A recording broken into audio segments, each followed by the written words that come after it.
Abdulai, I was listening to you talking about decolonization, and I was thinking, because nowadays there's a lot of talk about decolonization, right? But I think most people don't like to be reminded of the horrors of colonization, or as you put it, the tragedy, isn't it? So there's a lot of talk, but there's also a lot of avoidance to go into, to go deep into this question. And I personally, I think your book, this book, contributes a lot to this conversation.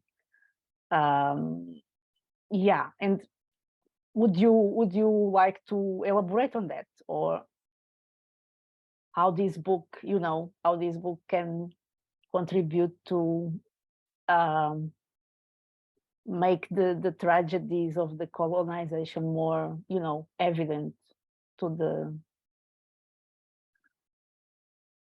Gabriela, let me tell you this. Colonization is over politically.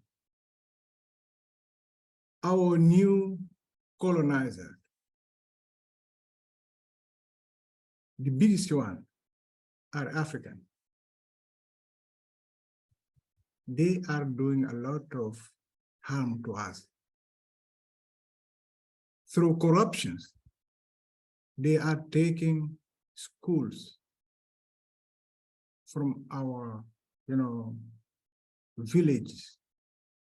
They are giving little money that remains, instead of investing them in roads or schools or in the health system, they are taking it to financial paradise, or, as you may be aware of, buying big cars and then let the European or American authorities confiscate them. It happens often. It happened last year in Paris with the gentleman from Congo, in Beverly Hills, Equatorial Guinea, and so forth. And, our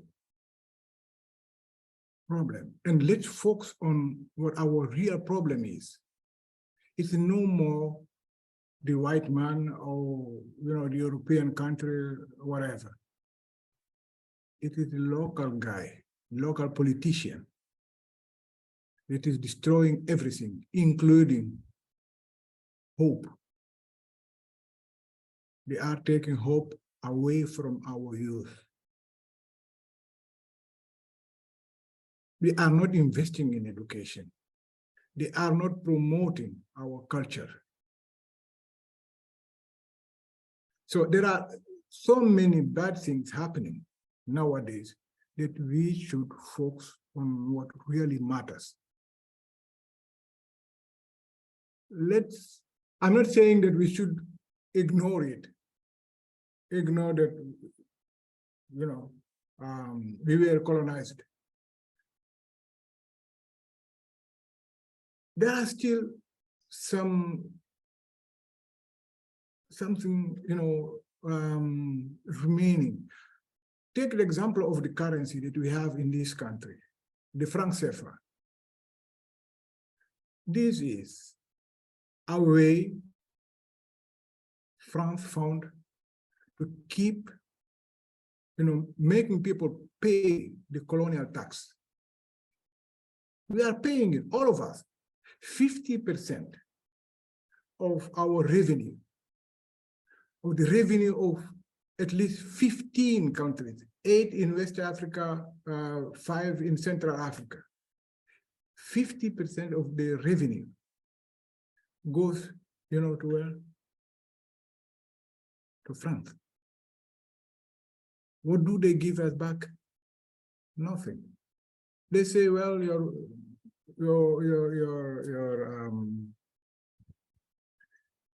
currency is stable. No. The countries that are developing most are those who are not tied up these colonial policy. Why can't we get rid of it? Because most of the leaders that are ruling these countries are, I can't find the right word without exaggerating, but they depend. They are slaves of their former colonial masters. This is the reality. It hurts, but this is the reality. We still have the franc CFA here. We were supposed to get rid of 2020. The French president, Monsieur Macron, chose two of their watchdogs, and they changed it. Everything that was done was simply like this, vanished. And they kept the same system. What I mean is that our real opponents are no more the former, or the guys who are ruling in the former colonial country like, let's call it Britain or France or Portugal. Our opponents are our politicians.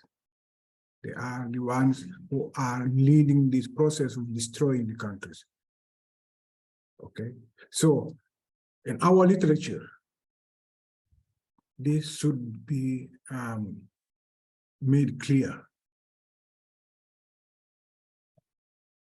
When we talk about colonized minds, this is what we mean.